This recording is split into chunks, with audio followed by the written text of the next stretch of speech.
बिहार के पंचायती राज मंत्री दीपक प्रकाश के रोहतास में पहले आगमन पर कार्यकर्ताओं ने भव्य स्वागत किया। पंचायती राज मंत्री दीपक प्रकाश ने पदाधिकारियों के साथ पंचायत के कार्यों की समीक्षा भी की। सासाराम में कहा कि जिला परिषद के अतिक्रमित भूमि को अतिक्रमण मुक्त कराकर लोगों को रोजगार मुहैया कराया जाएगा। उस भूमि पर रोजगार की व्यवस्था लोगों के लिए कराया जाएगा। उन्होंने कहा कि मुख्यमंत्री नीतीश कुमार के ड्रीम प्रोजेक्ट की सचिवालय की तरह गांव की सरकार के लिए पंचायत सरकार भवन के निर्माण के साथ ही वहां बायोमेट्रिक सिस्टम भी लगाया जाएगा ताकि किसी प्रकार की परेशानी न हो सके। वहीं उन्होंने कहा कि समीक्षा बैठक में पंचायत सरकार भवन कार्य में तेजी लाने का भी निर्देश दिया गया है। रोहतास में चल रहे अन्य निर्माण कार्य का भी आज निरीक्षण किया। कार्य में तेजी लाने का निर्देश जारी किया गया है। उन्होंने सासाराम में आज मॉर्निंग वॉक भी किया। इस दौरान लोगों से सासाराम शहर की समस्या भी पूछी और निदान करने का आश्वासन दिया। सासाराम में जाम तथा जल जमाव की समस्या को प्राथमिकता के आधार पर दूर किया जाएगा और सासाराम के विकास के लिए प्राथमिकता होगी। लेकिन सासाराम में पिछले चुनाव के दौरान ज़्यादा लोगों से कनेक्ट कर पाए थे। यहाँ की जो भी समस्याएं हैं उन समस्याओं पे काम करना है। सासाराम का कैसे बेहतर विकास हो पाए, सर्वांगीण विकास हो। यहाँ पे ट्रैफिक की जो समस्या है, उसके अलावे जल जमाव की समस्या रहती है। इन सभी समस्याओं को कैसे बेहतर तरीके से निपटारा किया जा सके, पर्यटन का कैसे विकास हो पाए यहाँ पे, इन सभी चीज़ों को देखते हुए एक मास्टर प्लान के ऊपर भी काम चल रहा है। मास्टर प्लान के ऊपर काम आपको देखने को मिलेगा। सीवेज सिस्टम कैसे बेहतर हो, ड्रेनेज सिस्टम कैसे बेहतर हो, यातायात की व्यवस्था कैसे बेहतर हो, पर्यटन को लेकर के क्या कुछ किया जा सकता है। हर स्कोप पे काम हो रहा है। साथ ही साथ इंद्रपुरी से तिलोथू के तरफ बांध के साथ साथ सड़क की व्यवस्था हो, इन सभी बिंदुओं पे काम चल रहा है। सर, पंचायतों में राशि आवंटन में बढ़ोतरी होगी क्या इस वित्तीय वर्ष में? आगे के वित्तीय वर्ष में पंचायत जैसा परफॉर्म कर रहे हैं और केंद्र से आने वाली राशि है, इन सभी चीज़ों को देखते हुए पूरी कोशिश रहेगी कि पंचायतों को किसी भी प्रकार से राशि के अभाव में काम लोगों का प्रभावित नहीं हो। सर, सुबह में निकले थे अचानक पुरानी जीटी रोड पर, क्या कुछ मिला? नहीं, सुबह में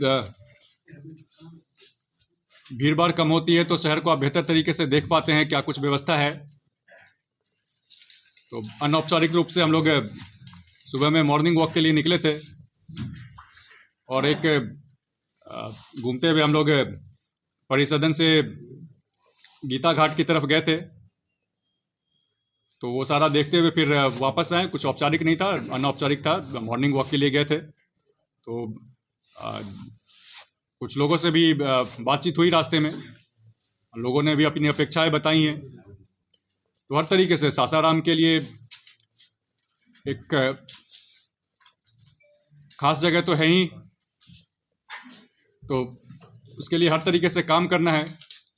जैसे बता रहे थे, एक बार मास्टर प्लान आ जाता है तो हर फ्रंट पे आपको काम देखने को मिलेगा। सर, युवाओं को राजनीति में जिस तरह से आप आए हैं, लोगों में उम्मीद जगी है, क्या निशांत जी को भी राजनीति में आना चाहिए? आप क्या कहें?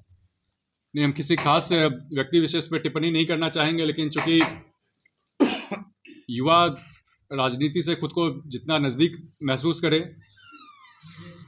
लोकतंत्र से मजबूत होगा। जहाँ कहीं भी युवाओं की भागीदारी बढ़ाने की बात हो, चूँकि मेरा विभाग पंचायती राज विभाग है, पंचायती राज विभाग के माध्यम से आम जनों की सीधे भागीदारी मिलती है सरकार के अंदर। तो पूरी कोशिश रहेगी आम जनों को उनकी भागीदारी मिले। साथ ही साथ अगर युवा राजनीति में आते हैं, इससे राजनीति और लोकतंत्र दोनों मजबूत होता है। सर, आपकी पार्टी में ऑल इज वेल है? विभाग से रिलेटेड कुछ क्वेश्चन है तो आप पूछे। विभाग से रिलेटेड मेरा दौरा था, तो आप पार्टी का सवाल जो पूछ रहे हैं तो उसके लिए आप पार्टी नेतृत्व से बात करें तो आपको सही जवाब मिलेगा। चूँकि अभी पंचायती राज मंत्री के रूप में आए हैं, तो विभाग के अंदर आने वाली सारी योजनाओं का निरीक्षण किया जा रहा है। ग्राउंड ज़ीरो पे भी निरीक्षण किया जाएगा। सासाराम के अंदर भी जैसे हम बता रहे थे मास्टर प्लान के ऊपर काम चल रहा है। यहाँ यातायात की व्यवस्था कैसे बेहतर हो, पर्यटन का विकास कैसे हो पाए, और जो समस्याएं हैं जल जमाव का, इन सभी समस्याओं को देखते हुए काम किया जा रहा है। सर ग्रामीण क्षेत्र में देखा जाता है कि जो पहाड़ पोखरते आज सभी चीजें खत्म हो गए और उस पर नए नए बस्ती बस गए हैं। सर उसको लेकर सिंचाई में काफी समस्या आ रही है। क्या बता रहे हैं? इतने सारे आहर पोखरते हैं हर गाँव के क्षेत्र में, वहाँ पर नए नए बस्ती बस गए हैं। अब अतिक्रमण हो गए तो वहाँ सिंचाई की तो बड़ी समस्या हो रही है हर क्षेत्र में। नहीं, देखिए, जहाँ कहीं भी जब विकास की बात होती है तो साथ में उसका एक मानवीय पहलू भी होता है। क्योंकि सिंचाई की व्यवस्था को आप बता रहे हैं कि प्रभावित हो रही है, लेकिन वहाँ लोग भी बस रहे हैं, तो मानवीय पहलू और विकास दोनों कैसे हो साथ साथ, इसको देखते हुए साथ में काम करने की ज़रूरत है। सिंचाई को लेकर के माननीय मुख्यमंत्री जी का लक्ष्य है कि अगले 5 सालों में बिहार के खेत में सिंचाई की व्यवस्था कैसे हो, इसको लेकर के काम करना है। चूँकि लोग बसे हैं तो एक मानवीय पहलू का भी ध्यान रखना है उसमें।